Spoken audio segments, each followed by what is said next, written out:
bienvenue au Capitole, en compagnie de la Cinémathèque suisse. Bienvenue, vous avez rempli la salle, on en est ravis. Ça faisait longtemps qu'on attendait ce moment, depuis quelques mois, depuis que le film que vous allez voir a été présenté en première mondiale il y a quelques mois, en mai, au Festival du film de Cannes. C'était un moment très intense pour Claude Barras et toute son équipe. Et c'est à partir de ce moment-là qu'on a eu envie de faire cadeau à cette salle et à vous, spectateurs de ce beau film.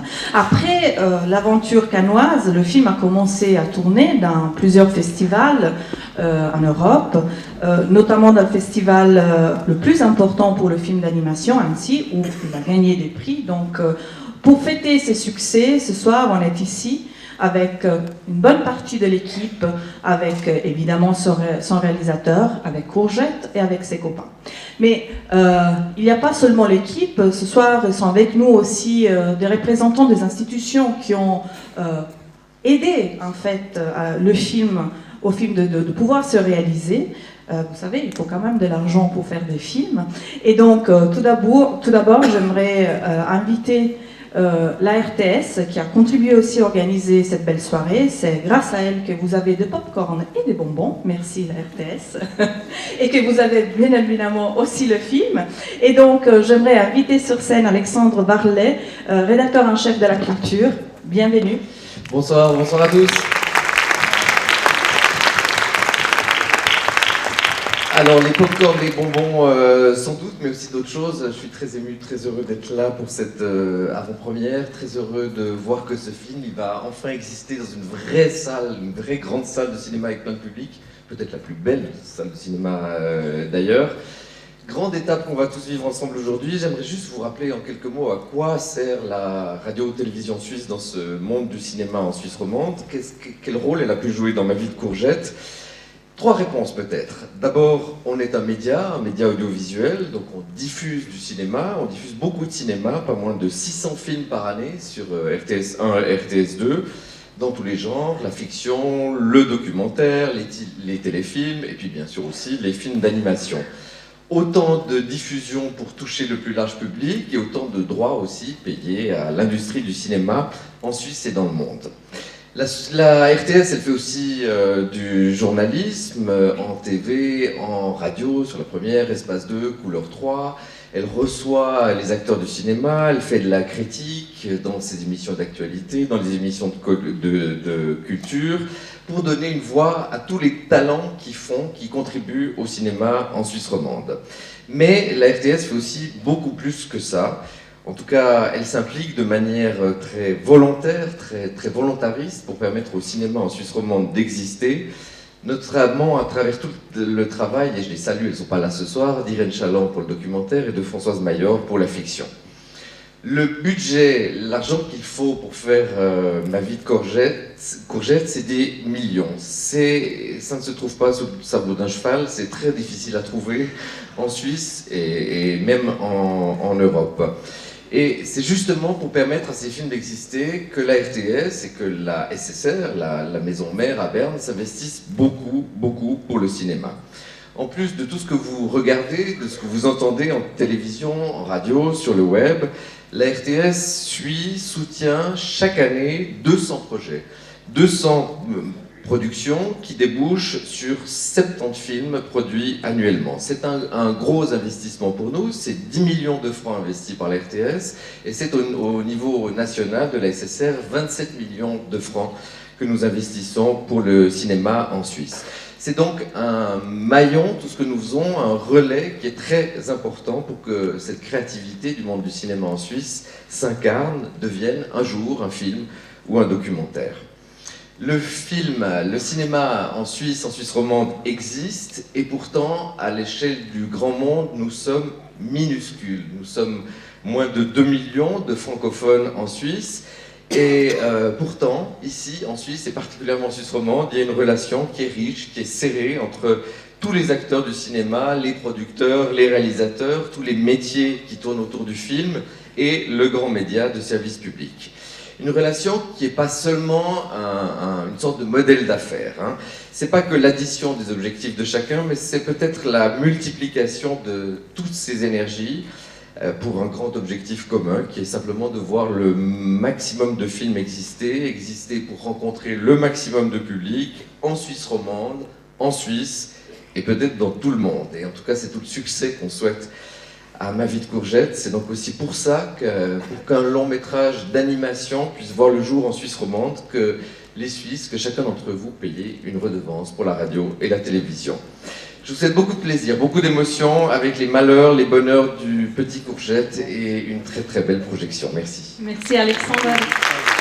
Et merci à la RTS. Alors il y a une autre institution très importante en Suisse romande qui permet effectivement à beaucoup de réalisateurs et à leurs producteurs de réaliser des bons films qui sont montrés dans les salles, dans les festivals et aussi pas mal dans le monde. Et ce soir, l'équipe de Cinéforum, la Fondation romande pour le cinéma, est là et son secrétaire général, Gérard Ruet, est ici avec nous. Bonsoir Gérard. Bonsoir. C'est à chaque fois impressionnant. J'ai fait de nombreuses avant-premières ici. Mais alors, ce qui m'impressionne ce soir, c'est l'abaissement incroyable de la moyenne d'âge. Ça, c'est impressionnant. C'est de bon augure pour l'avenir du cinéma. J'aimerais saluer, il y a des personnes politiques qui sont ici. J'aimerais saluer Madame la conseillère d'État, Nouria Gourité, qui est venue ce soir. Il y a des représentants du monde politique qui sont là. Et c'est formidable d'être présent à ce genre d'avant-première. Merci. En ce début d'automne, je suis très heureux parce que le cinéma roman se porte excellemment bien. Le film réalisé par Frédéric Bermou, produit par Banda Par Film, une société de production lausannoise, vient de dépasser 200 000 entrées en France. Le film de Jacob Berger, Un juif pour l'exemple, adapté du roman de Jacques Chessé, actuellement dans les salles, atteint 20 000 entrées en Suisse romande. Donc ce sont des très très bonnes nouvelles. Et alors, que dire de Courgette, qui évidemment, comme tu l'as dit, après un accueil triomphal à Cannes, ne cesse d'aller dans les festivals, de recueillir des récompenses, que ce soit à Annecy, à Zurich, et je sais que d'autres récompenses suivront, et qui en plus fait la course pour les Oscars. Imaginez Courgette aux Oscars à Hollywood. Hollywood. On y croit, et je pense que ça se fera. Alors pour réussir ce genre de film, évidemment, il faut avant tout du talent, du courage, et c'est le talent des réalisateurs, c'est le talent de leurs producteurs, c'est le talent de leurs équipes, c'est le talent des comédiens. Et c'est ça qui fait l'essentiel, évidemment, de la réussite des films. Mais comme on l'a dit tout à l'heure, il faut aussi de l'argent, et il faut surtout que cet argent soit coordonné. Et alors on travaille effectivement étroitement avec l'Office fédéral de la culture, qui a soutenu ce film. Ça siffle beaucoup. Bon, je ne suis pas habitué, j'ai pas fait Voice Kids. Mais peut-être qu'il gère mieux en régie, je ne sais pas, Voice Kids. C'est une vieille salle, hein, il ne faut pas être trop digne. Et effectivement, l'Office de la culture, la télévision suisse, RTS, ici, la SSR, et puis les fonds régionaux, tels que Cinéforum, qui est donc une fondation romande, pour l'aide au cinéma, qui est financée par l'ensemble des pouvoirs publics des cantons romans, des 6 cantons romans, de la ville de Lausanne, de la ville de Genève, et de la loterie romande qui, année après année, soutient le cinéma romain. Et je pense que c'est effectivement extrêmement important et que ça puisse perdurer parce qu'il faut qu'on puisse faire entendre notre voix à l'extérieur, chez nous et à l'étranger, et suivre l'exemple de Courgette avec tout son courage qui va effectivement aller dans tout le monde entier faire passer son message. Voilà, je vous souhaite une bonne projection. Merci. Merci Gérard. Gérard Ruet, Cinéforum. On y est presque. Alors, évidemment, comme Gérard Ruet l'a dit, il faut beaucoup d'argent pour réaliser des films, mais cet argent, il faut aussi l'administrer, le gérer et organiser tout ce qu'il faut pour pouvoir réaliser un film. Et Claude Barras, pour réaliser ce film, qui est son premier long métrage, a décidé de travailler avec 2 producteurs genevois, très jeunes, très actifs, très sympathiques. Et je les invite à me rejoindre sur scène, Pauline Gigax et Max Carly de Rita Productions.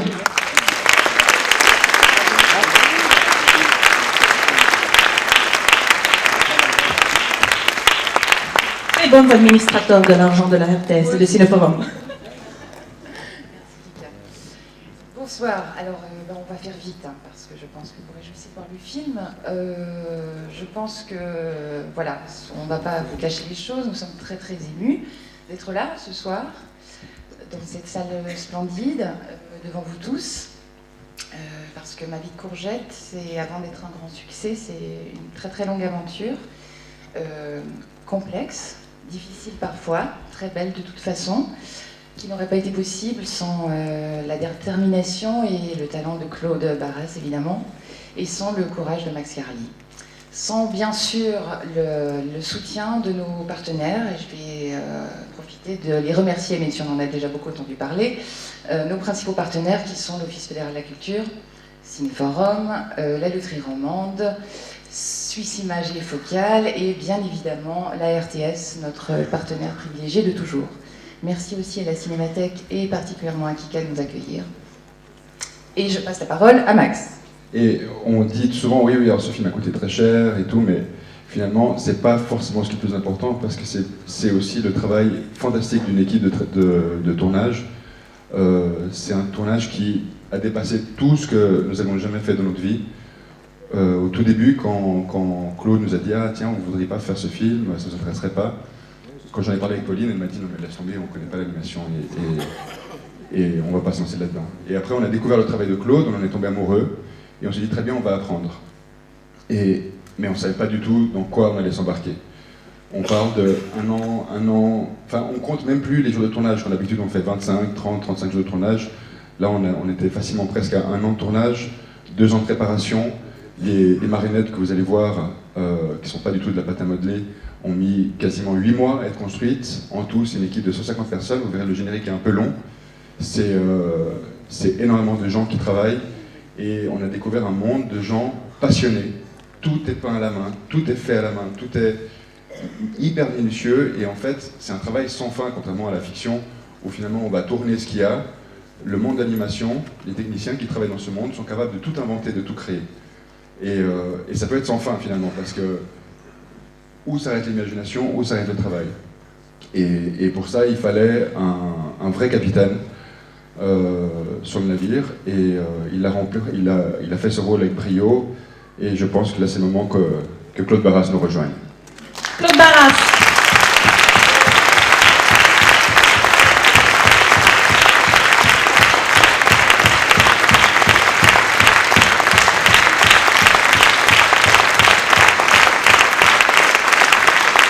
Bonsoir. Merci beaucoup pour cet accueil chaleureux. Eh ben, c'est très impressionnant, et je suis très, très ému d'être là ce soir et de vous présenter le film qui est né il y a 10 ans ici à Lausanne, au sein d'Helium Film, une petite structure qu'on a fondée avec Cédric Louis. On avait fait un premier film qui s'appelait Banquise. C'était l'histoire d'une petite fille un peu boulotte qui ne trouvait pas sa place dans le monde. Et puis Cédric m'a fait lire Ma vie de courgette en disant on pourrait peut-être en faire un long métrage un jour. Et voilà, 10 ans après, je vous présente le film. Cédric, on a travaillé encore un moment ensemble sur le développement, puis ensuite est parti vers les chemins du documentaire, et je suis très content que tu sois là ce soir. Merci beaucoup.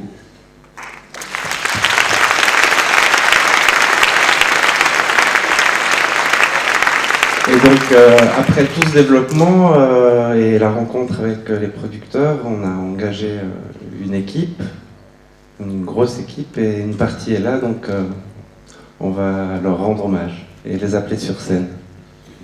Et en fait, il y a des choses qu'on a oublié de dire, c'est que les voix, en fait, l'animation, c'est pas du tout comme vous imaginez, c'est tout le contraire. Et les voix sont faites bien avant le tournage, et nous avons la chance d'avoir les comédiens qui sont là, et comme Claude dit, une partie des techniciens. Donc je vais commencer par les techniciens, et ensuite on accueillera les voix. Vous verrez que c'est des vrais enfants. À vous après de découvrir qui a fait la voix de qui. Donc j'aimerais appeler sur scène Cédric Louis, qui a donc participé au développement avec Claude.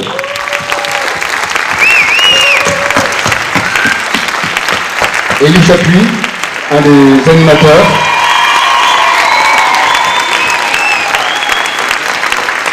Vanessa Riera, Christelle Grandchamp et Elena Cédric, qui sont responsables de tous les costumes que vous verrez à l'écran. Aurélie Sprenger, membre de l'équipe de caméra, cadreuse. Marie-Lou Pahu, assistante de production. Marie Bouchelet, qui a travaillé sur le storyboard du film. Et maintenant, les talents qui, j'espère, vous feront vibrer, j'espère, vous émouvront, autrement, il faudra peut-être aller consulter. Il s'agit donc de Gaspard Schletter, Paulin Jacou, Sixi Murat, Estelle Hénard, Lou Vic, Raoul Rivera, Elliot Sanchez, Monica Bud, Eric Gauvier et bien sûr, Natacha Kouchoumov.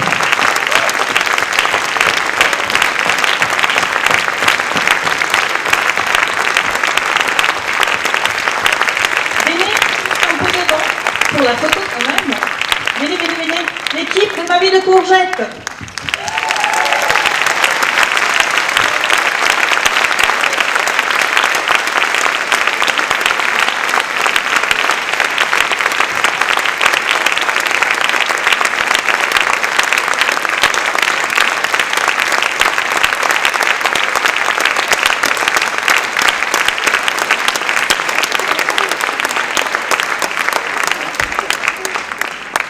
Merci beaucoup.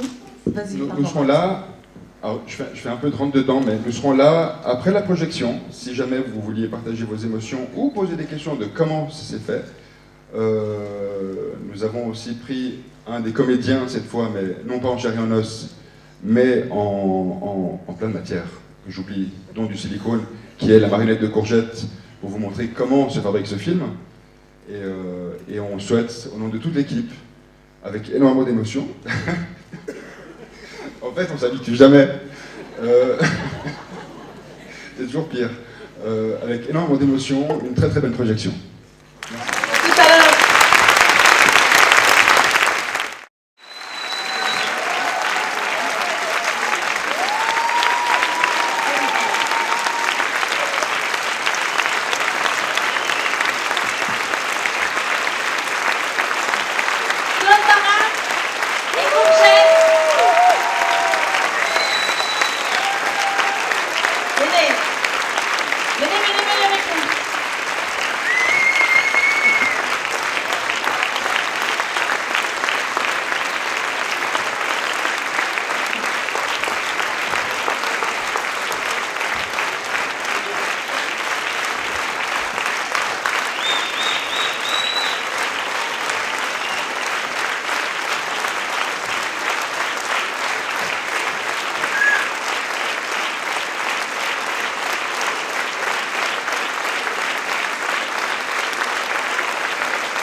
Eh ben, merci beaucoup pour cet accueil incroyable. Ça nous fait tous chaud au cœur. C'est une aventure collective, donc vous avez une partie de l'équipe et je crois qu'on a tous les larmes aux yeux. Merci beaucoup.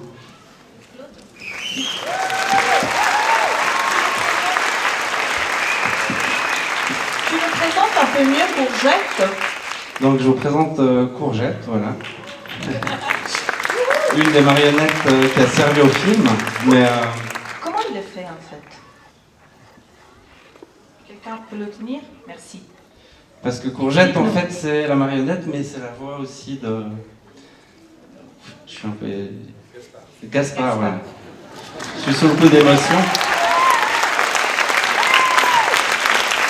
Et donc, on n'a pas toutes les marionnettes, mais c'est vraiment la rencontre entre ces enfants avec qui on a joué tout le film, Marie-Ève Vildebron qui nous a accompagnés, et les marionnettes, et les animateurs qui ensuite vont, image par image, les faire bouger.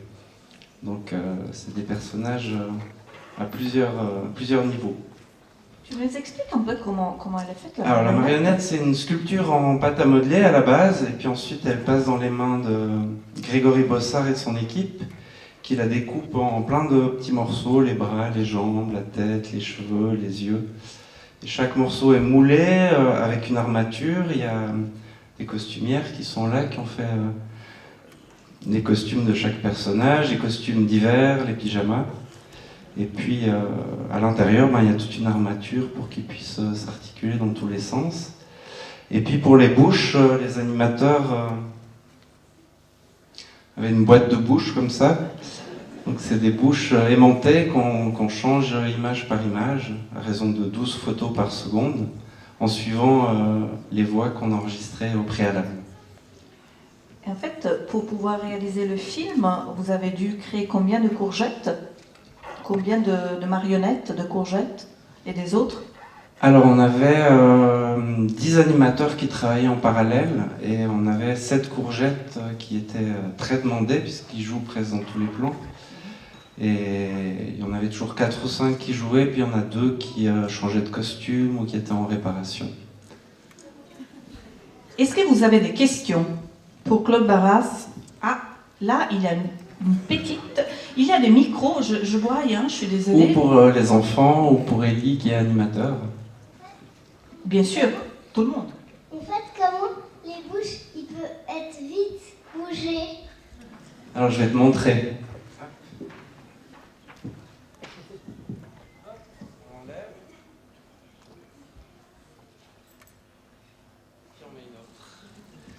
En fait, derrière la peinture du visage de Courgette, il y a un petit peu de fer, et puis sur chaque bouche, il y a des petits aimants.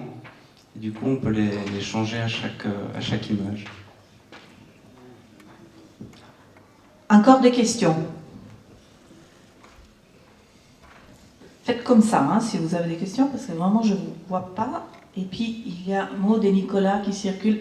Il y a Madame là.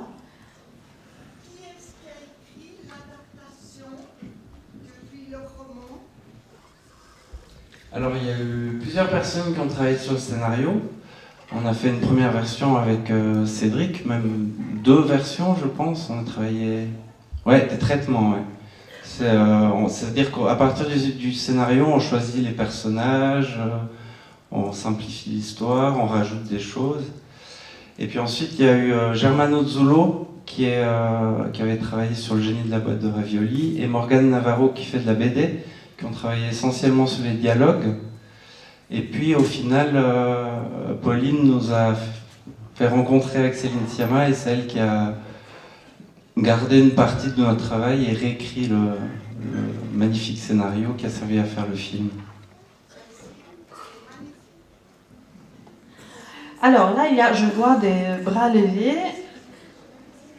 Vous pouvez peut-être faire passer le micro, c'est plutôt de ce côté-là.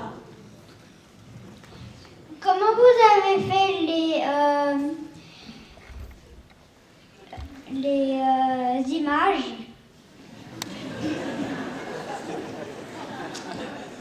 Alors, on a construit les marionnettes, comme tu vois là, et puis tout autour, on a construit des décors. Pour chaque endroit du film, il y a un décor qui est construit. Puis ensuite, on pose un appareil photo, et l'animateur, il va bouger un tout petit peu la marionnette entre chaque image, il s'enlève de l'image, il prend une photo, et quand on fait défiler les photos à 12 images, 12 photos par seconde, on a l'impression que ça bouge. Voilà, c'est un truc. Et il y a encore... Attendez, là, vous êtes un peu trop. Est-ce qu'on peut entendre les voix des enfants?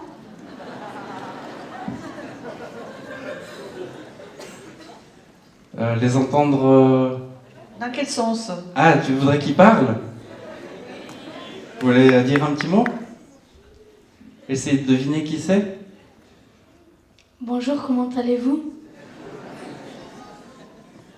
Amen.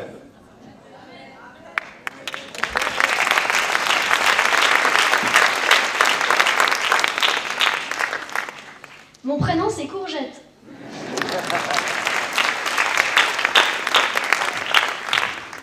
Moi je m'appelle Simon, mais le temps a transformé ma voix, donc désolé.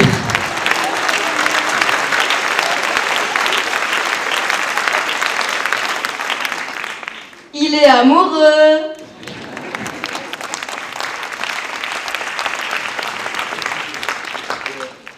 Et en fait, Paulin Jacou a eu 2 fois le problème du temps qui évolue et qui change sa voix, parce que Claude avait produit un tout premier teaser qui était en fait le casting de Courgette. C'est en fait sur d'enfants qui rentrent dans une pièce, vous pouvez le trouver sur internet. Et Paulin avait fait la toute première voix de Courgette. Et quand on l'avait retrouvé, quand on avait commencé le tournage, et ben voilà, le temps était passé. Et là, on voit que le temps est passé encore une fois. Donc, bonjour, moi c'est Camille.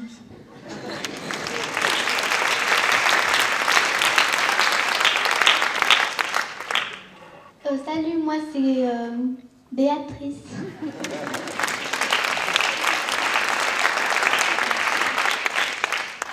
Et moi c'est Alice. Alors, il y avait encore des mains levées. Comment vous assemblez les photos? Pardon? Vous avez entendu la question? Comment vous assemblez les photos? Comment vous assemblez les photos? Alors là, c'est avec l'ordinateur qu'on peut faire défiler les photos une après l'autre rapidement pour voir le film. Donc quand on anime, on prend une photo, on prend la suivante, après on appuie sur l'ordinateur et on les voit défiler à la vitesse du film. Et puis on passe à l'image suivante pour faire bouger un petit peu dans le... Mais c'est grâce à l'ordinateur, oui.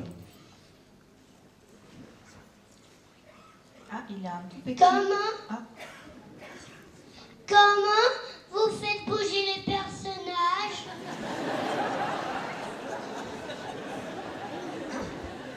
Alors, ça prend beaucoup de temps. On les bouge image par image, c'est-à-dire on bouge le bras un petit peu, on prend une photo, on rebouge le bras un petit peu, on prend une photo, et on continue comme ça toute la journée ou toute la semaine, ça dépend. Et au bout d'une journée, on nous demande de faire 4 secondes et demie d'animation, donc c'est un processus très lent.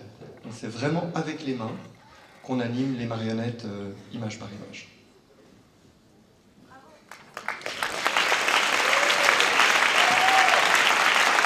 Attendez, je vois un petit qui est là avec la main levée depuis longtemps. Vas-y. Comment vous faites pour assembler les images? Oui, le personnage. Dès qu'on fait comme ça, par exemple, il fait un geste comme ça. Comment vous faites pour que vous assemblez tout, qu'il aille comme ça? Est-ce que, je sais pas si tu as déjà vu un flipbook, ça te dit quelque chose? Si tu as plusieurs images et puis tu peux faire comme ça avec la main et tu vois bouger les images. T'as jamais vu ça? Non? Ça va être difficile d'expliquer alors, ouais. Il faudra qu'on organise un stage peut-être. Mais justement d'ailleurs, est-ce qu'il y a une expo sur le film? Ou il y aura une expo? Je crois que j'ai lu quelque chose à ce propos. Oui. À Lyon, c'est ça? Oui, il y a une expo à Lyon qui a été inaugurée hier. Voilà, au musée du cinéma et de la miniature, et qui va venir à Nyon en avril. À Carouge, au musée de Carouge à Genève. En avril. En avril. Donc en avril, vous aurez la possibilité en fait de découvrir un peu plus le processus, comment le film a été réalisé. Il y a beaucoup de monde sur scène, je pense qu'ils sont aussi un peu fatigués. Je propose une dernière question. Et puis après, on va manger un peu de popcorn quand même. Là, je vois un bras qui fait comme ça.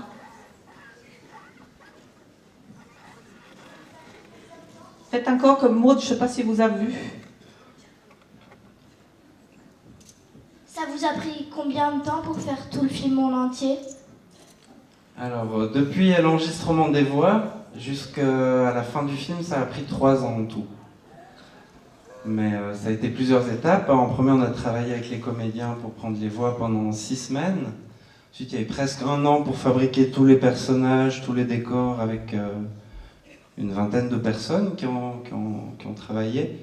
Ensuite, on a travaillé 10 mois, 9 mois, 10 mois pour l'animation, aussi avec une 50aine de personnes. Puis ensuite, il y a eu tout le son, la musique, la post-production image, et ça a duré encore 1 année. Voilà. Donc 3 ans en tout. J'ai aussi une question. Pourquoi il a les cheveux bleus? Pourquoi en bleu? Je ne sais pas. Peut-être parce que c'est le héros, puis ça lui donne un petit côté un peu singulier. Ouais. Et j'ai entendu quelqu'un qui demandait prochain film, c'est ça? Alors, prochain projet. Bon, vous savez, le film, il va sortir le 19 octobre.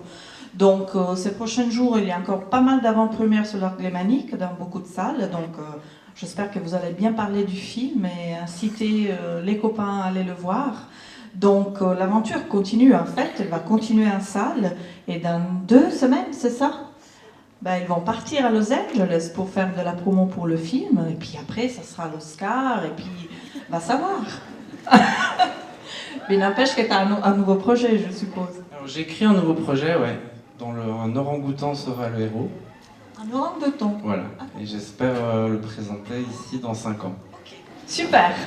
Alors, on revoit Claude Barras dans 5 ans. Merci à tout le monde. Une très belle soirée. Une bonne fin de week-end. Et vive ma vie de courgette. Merci. Merci à tout le monde.